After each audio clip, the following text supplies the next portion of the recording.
జై శ్రీరామ్. నమస్కారం అండి. 2025 నవంబర్ మాసంలో సింహ రాశి వాళ్ళ మాస ఫలితాంశాలు ఎలా ఉన్నాయో తెలుసుకుంటూ వెళ్దాం. నేను మీ ఆచార్య మహేష్.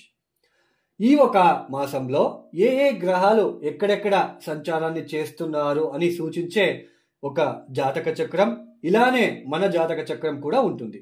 మనం పుట్టిన సమయంలో ఏ గ్రహాలు ఏ రాశిలో ఉన్నారు, ఏ నక్షత్రం మీద ఉన్నప్పుడు మనం పుట్టాము, ఎన్నెన్ని అష్టవర్గ బిందువులు ఇచ్చారు అనేది మనం తెలుసుకుంటే ఈజీగా అర్థమవుతుంది. ఈ సింహరాశి వాళ్ళకి చూడండి, ఈ ఒక మాసంలో గ్రహ సంచారం ఇలా ఉంది అండి. మనకి మీనరాశిలో శని వక్రించి సంచారాన్ని చేస్తున్నారు. అయితే ఈ యొక్క నవంబర్ 28వ తేదీ నుంచి ఆయన వక్ర త్యాగం చేస్తున్నారు. రాహు కుంభరాశిలో సంచారం, కేతు సింహంలో సంచారం, గురు లాభస్థానం నుంచి వ్యయస్థానంకి అయితే వచ్చారు. అయితే వక్రించబోతున్నారు. నవంబర్ 11వ తేదీ నుంచి ఆయన కూడా వక్రించి సంచారాన్ని ప్రారంభం చేస్తున్నారు. ఇక్కడ రవి యొక్క సంచారం నవంబర్ 16వ తేదీ వరకు తులారాశిలో సంచారం, తదుపరి వృశ్చికానికి వస్తారు. శుక్రుడు కూడా నవంబర్ 2వ తేదీ నుంచి నవంబర్ 23వ తేదీ వరకు శుక్రుడు తృతీయ స్థానంలో అంటే తులారాశిలో, తదుపరి వృశ్చిక రాశిలో సంచారాన్ని చేస్తున్నారు. అలానే చతుర్థ స్థానంలో అంటే చతుర్థాధిపతి కుజుడు చతుర్థ స్థానంలో ఈ మాసమంతా సంచారం చేస్తున్నారు. బుధుడు కూడా చతుర్థ స్థానంలో సంచారం చేస్తూ అయితే వక్రించబోతున్నారు. నవంబర్ 10వ తేదీ నుంచి నవంబర్ 28వ తేదీ వరకు ఈ బుధుడు ఇక్కడ వక్రించి ఉంటున్నారు. ఈ ఒక గ్రహ సంచార రీత్యా చూడండి, ఈ సింహ రాశి వాళ్ళకి పంచమ స్థానం ఏది? 1, 2, 3, 4, 5. ఈ పంచమాధిపతి అయిన గురువు ఇన్ని రోజులు లాభస్థానంలో ఉన్నారు. నేరుగా దృష్టి పంచమ స్థానం మీద ఉంది. అంటే మీ జన్మరాశి నుంచి లాభస్థానంలో కూర్చొని డైరెక్ట్ గా పంచమాన్ని చూశాడు కాబట్టి కాస్త మీరు బాగున్నారు ఇన్ని రోజులు. అయితే గురు ఎప్పుడైతే వ్యయస్థానానికి వచ్చి అక్కడ వక్రించబోతున్నారో ఇక్కడ ఖర్చులు పెరిగే సూచనలు, అలాగే ఆరోగ్యరీత్యా ఇబ్బందులు తలెత్తే సూచనలు ఉంటాయి. తస్మాత్ జాగ్రత్తగా ఉండే ప్రయత్నం చేసుకోవాలి. చూడండి, శని అష్టమంలో ఉన్నాడు. అష్టమ శని అని మీకు తెలుసు. అష్టమ శని అనగానే చాలా మంది ఇబ్బంది, అది లేకపోతే ఏదో అయిపోతుందని చెప్తూ ఉంటారు. అయితే ఇక్కడ నేను ఒకటి చెప్తాను చూడండి, శని ఎక్కడైనా ఉన్నా ఎక్కడ కూర్చొని ఉంటాడో ఆయన కూర్చున్న స్థానం నుంచి 3వ స్థానము అంటే 1, 2, 3వ స్థానాన్ని అంటే ఈ స్థానాన్ని చూస్తూ ఉంటాడు. అలానే తాను కూర్చున్న ప్లేస్ నుంచి 7వ స్థానాన్ని చూస్తూ ఉంటాడు. అలానే తాను కూర్చున్న స్థానం నుంచి దశమాన్ని చూస్తూ ఉంటాడు.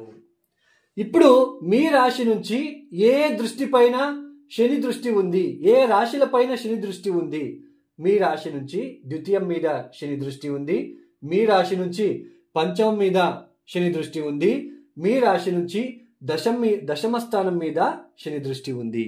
అంటే దశమము, ద్వితీయము, పంచమ స్థానం మీద శని దృష్టి ఉంది. కాబట్టి పంచమ స్థానం అంటే ఏంటి? మన బుద్ధి, ఆలోచన, మనం ఎలా ఉంటున్నాము, మనం ఏదైనా ఇన్వెస్ట్మెంట్ చేస్తున్నామా, మన ఆలోచన విధానం ఎలా ఉంటుంది, ఇవన్నీ రిప్రజెంట్ చేస్తుంది. అలానే సంతానం కూడా రిప్రజెంట్ చేస్తుంది. అలాంటి పంచమ స్థానం మీద శని దృష్టి ఉండడము, అనవసరమైన భయము, ఆలోచనలు ఇవన్నీ ఉంటాయి. అయితే అష్టమ స్థానంలో శని వచ్చినప్పుడు అష్టకర్గ బిందువులు కూడా చూసుకోవాలి. ఈ రాశిలో శని వచ్చాడు, 0, 1, 2 గనక ఇచ్చి ఉంటే వాళ్ళకి ఇబ్బందులు.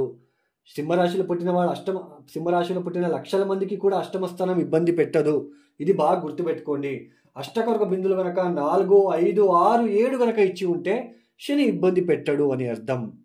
దీన్ని గుర్తించుకుంటే మనకి మంచిది. అందుకే సింహరాశిలో లక్షల మంది ఉంటారు, ఒకేలాగా ఫలితాలు ఉండవని ఎందుకు చెప్తానంటే దీనికోసమే. శని ఏదైనా సరే పంచమాన్ని చూడడం అనేది అంత మంచిది కాదు. మీరు జాగ్రత్తలు తీసుకోవాలి. ప్రేమ విషయంలో జాగ్రత్తలు తీసుకోవాలి. ఇన్వెస్ట్మెంట్ విషయంలో, బిజినెస్ ఎక్స్పాన్షన్ చేస్తాను ఈ విషయంలో జాగ్రత్తలు తీసుకుంటే మంచిది. అలానే సింహరాశి వాళ్ళకి తృతీయ స్థానంలో రవి యోగిస్తున్నాడు, శుక్రుడు యోగిస్తున్నారు, కుజుడు ఇక్కడ మనకి చతుర్థాధిపతి చతుర్థ స్థానంలో ఉండడం మంచిదే. రవి కూడా చతుర్థ స్థానంలో ఉండడం కూడా, రాష్ట్రాధిపతి చతుర్థ స్థానంలో ఉండడం మంచిదే. అంటే ఈ ఒక ఏదైతే రవి, కుజ, శుక్రుల బలం ఉందో ఈ ఒక మాసంలో వాహనం కొనుగోలు చేయడానికి అవకాశాలు ఉంటాయి. భూమి కొనుగోలు చేయడానికి అవకాశాలు ఉంటాయి. ఇల్లు కొనుగోలు చేయడానికి అవకాశాలు ఉంటాయి. సైట్ కొనుగోలు చేయడానికి ఎక్కువ అవకాశాలు ఉంటాయి.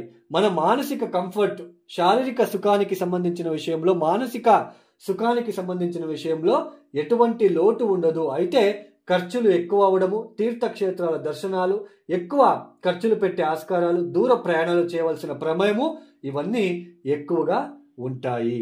ఈ ఒక నవంబర్ మాసంలో దాదాపు డిసెంబర్ 16వ తేదీ వరకు కూడా ఈ సింహరాశి వాళ్ళకి చాలా బాగుంటుందండి. అయితే ఈ జన్మరాశిలో కేతు ఒక సంచారం చూడండి, మనం ఎన్ని ఉన్నప్పటికీ కూడా దాన్ని అనుభవించలేకపోతూ ఉంటాం. అంటే ఏదో ఒక తెలియని దిగ్భ్రాంతిలాగా ఒకరే ఉండాలి, ఒకరే కూర్చోవాలి, ఎక్కువ ఎవరితోనూ కలవకుండా ఒక లేజినెస్ అనేది ఉంటుంది. ఈ సమయంలో లేజినెస్, బద్ధకము, శారీరక బద్ధకము ఇవన్నీ ఉండడానికి ఆస్కారాలు ఉంటాయి. అలానే అష్టమ శని మనకి లేజినెస్, ఆరోగ్యరీత్యా ఇబ్బందులు తలెత్తే సూచనలు ఉంటాయి. కాబట్టి కొంచెం జాగ్రత్తలు తీసుకుంటే మంచిది, లేదంటే ఇబ్బందులు పడవలసిన ప్రమేయం ఉంటుంది. మొత్తానికి కొత్త ఉద్యోగం లభిస్తుంది. అయితే శని దృష్టి ఉంటుంది కాబట్టి ఉద్యోగంలో మీ మీద శత్రువులు, హిడెన్ ఎనిమీస్ ఉంటారు. కొత్త ఉద్యోగం అయితే లభిస్తుంది. ఈ ఒక మాసంలో ఉద్యోగ ప్రయత్నాలు ఫలిస్తాయి. మీకు ఉద్యోగంలో అభివృద్ధి, వాహనం కొనుగోలు, సైటు విషయంలో ఇవన్నీ అభివృద్ధిగా ఉంటాయి. అయితే శని దృష్టి ఉంది కాబట్టి కొంచెం అలసట, కొంచెం నెగ్లెక్ట్ ఇవన్నీ కూడా ఉంటాయి. ఈ సింహరాశి వాళ్ళు తప్పనిసరిగా ప్రతిరోజు సూర్యుడికి ఆరాధన చేయడము, సూర్యుడికి అర్ఘ్యం ఇవ్వడము, ఆదిత్య ఉదయం చేసుకోవడము, అలానే సుబ్రహ్మణ్య ప్రార్థన ఇవన్నీ ఎంత చేసుకుంటారో అంత మంచిది. అలానే కాల భైరవ ఆరాధన చేస్తే చాలా మంచిది. ఇక ఎవరికైతే ఆస్ట్రాలజీ కన్సల్టేషన్ కావాలనుకున్న వాళ్ళు డిస్ప్లే అవుతున్న నెంబర్కి నేరుగా కాల్ చేయండి. ఈ వీడియోని క్లోజ్ చేస్తున్నాను. సర్వే జనం సుఖినో భవంతు. ధన్యవాదములు. జై శ్రీరామ్.